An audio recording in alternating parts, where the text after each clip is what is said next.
welcome back to FM Rebuilds. We are back for Football Manager 26, and we haven't done a video since FM 24, but oh well. The YouTube channel is getting a little bit of a revamp, so please bear with us while we do that.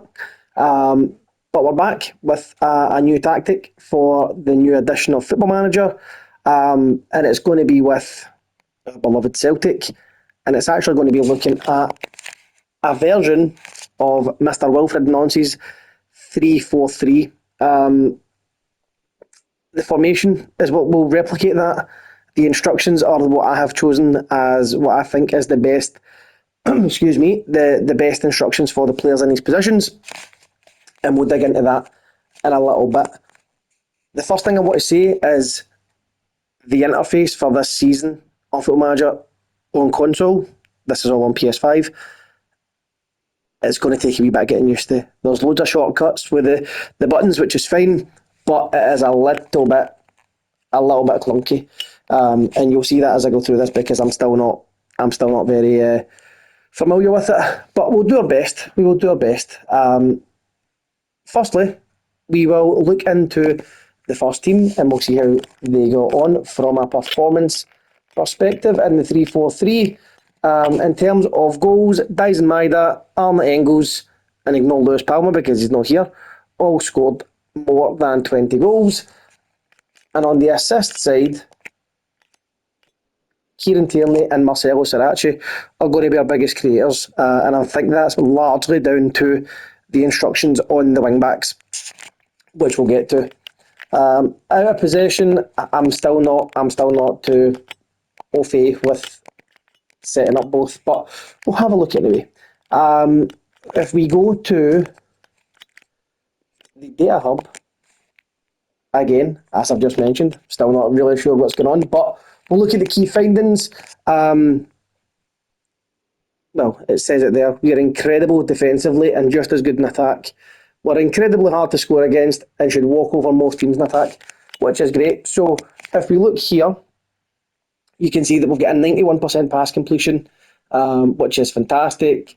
Nearly 80% tackles, nearly 3 goals a game, 2.2 non-penalty goals, and we only concede 0.8 per game. And that is the expected against us as well. And we're hitting 22 shots per game with almost, I don't know, we'll say maybe 10, 11 of them on target, working on the percentage ratio.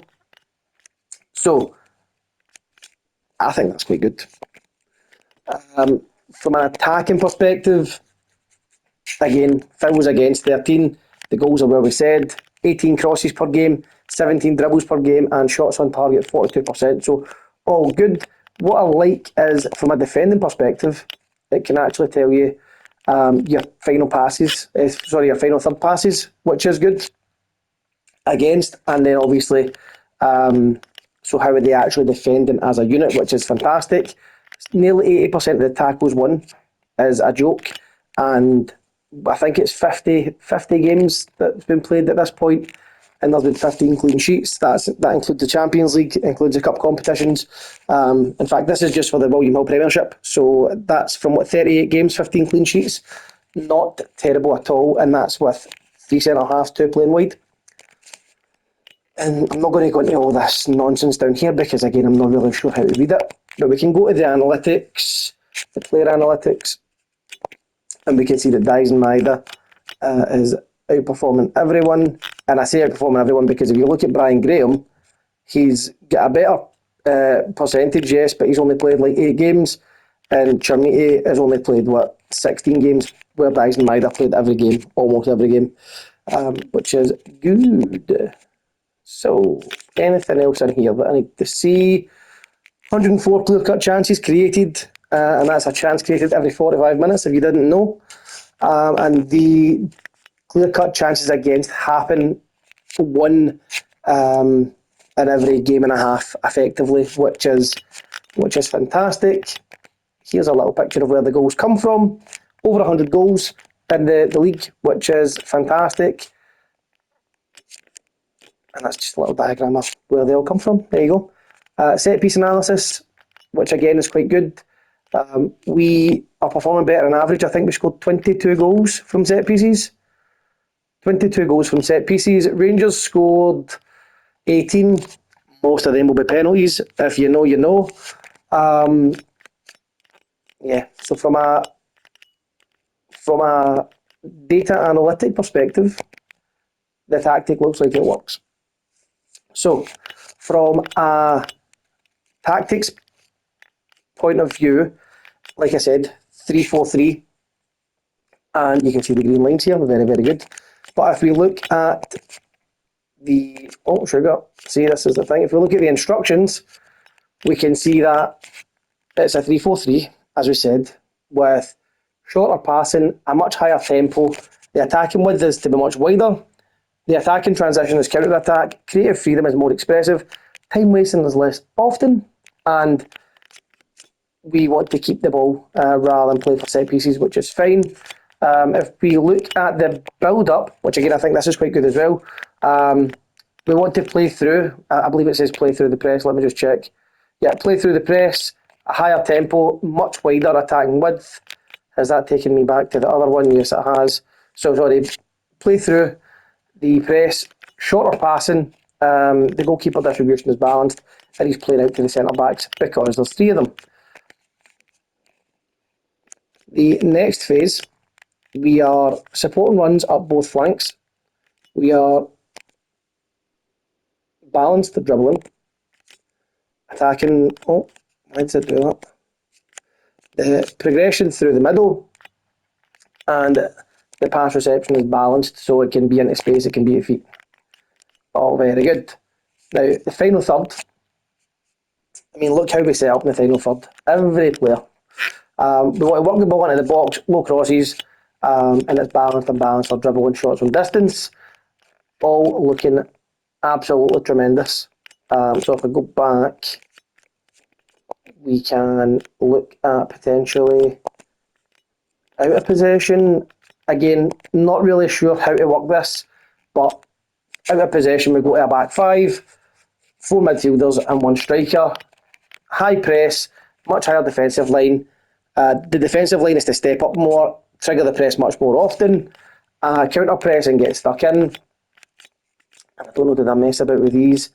So, shorter distribution, embarrass press trap. Yeah, I don't think I actually touched these at all, which is fine. So, from an out of possession perspective, it seemed to work pretty well. Now, we will look at the players. I will go into their individual instructions, but it'll be very high overview. I'm not going to go into it massively. So, Schmeichel is just it's just on the standard setting for Schmeichel.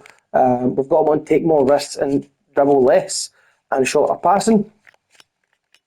All the centre halves are the same. The only difference is that Scales and Carter Vickers are on stay wider, whereas Austin Trusty is obviously stays in the middle. So we've got them on dribble more, take more risks and shorter passing, and that is for the 3 of them.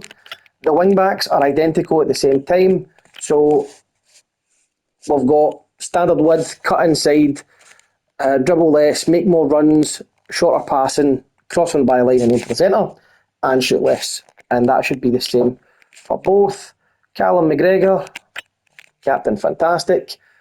We have got attacking width as standard, dribble more, take more risks, shoot more often, shorter passing, and I think the rest is locked due to the position. That's fine.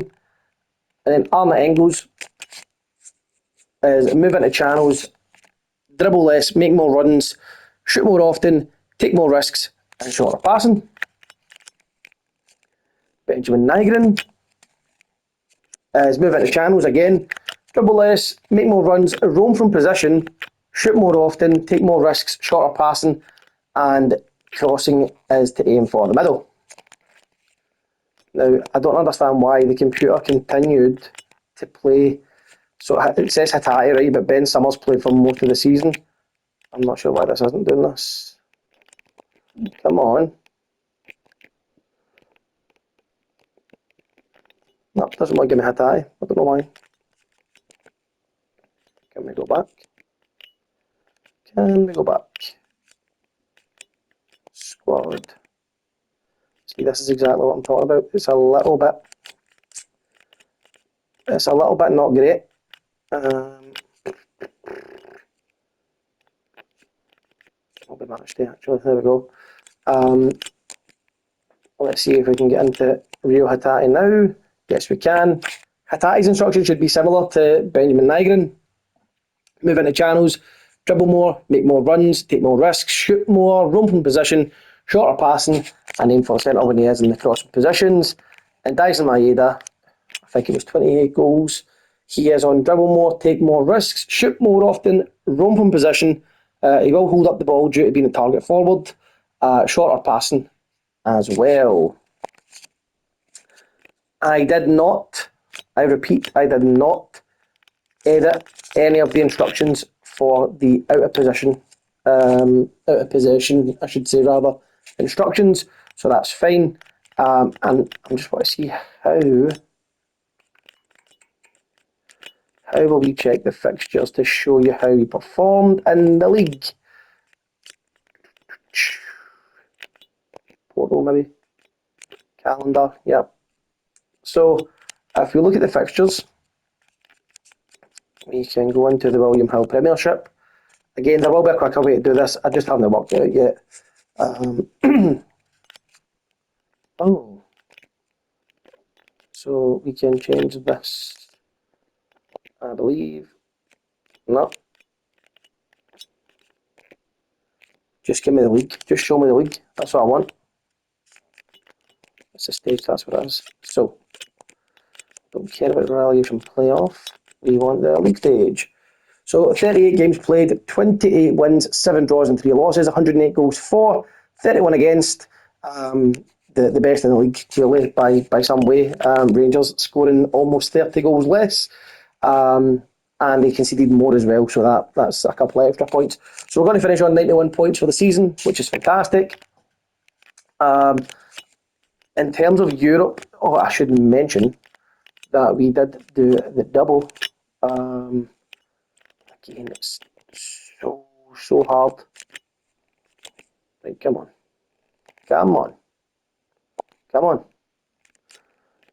Let me see if I just go to fixtures, calendar even, sorry. Then fixtures.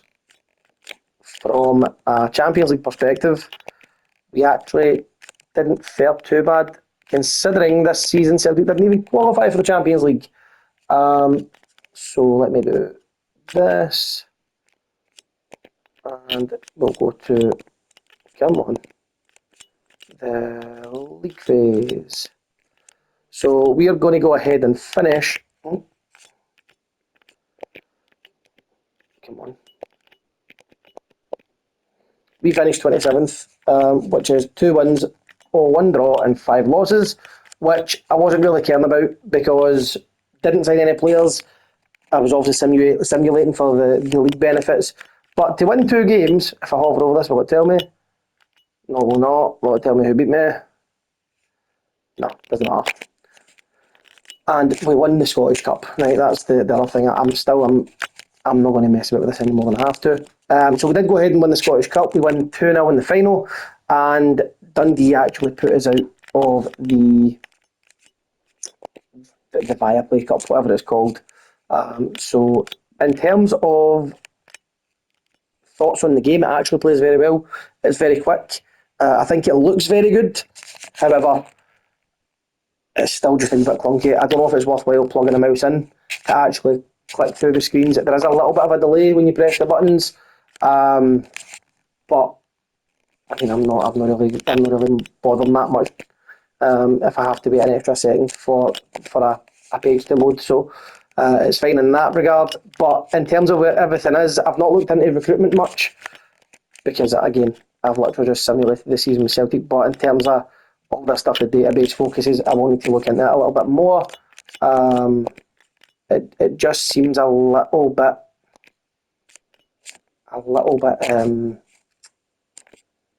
clunky is the best word. But listen, that's the first tactic playthrough. If you like it, smash a like on the video, subscribe to the channel. We will be setting up a Twitter channel for the page, so look out for that when we do get it up. And yeah, we'll see you here for the next one. FM Rebuild signing out.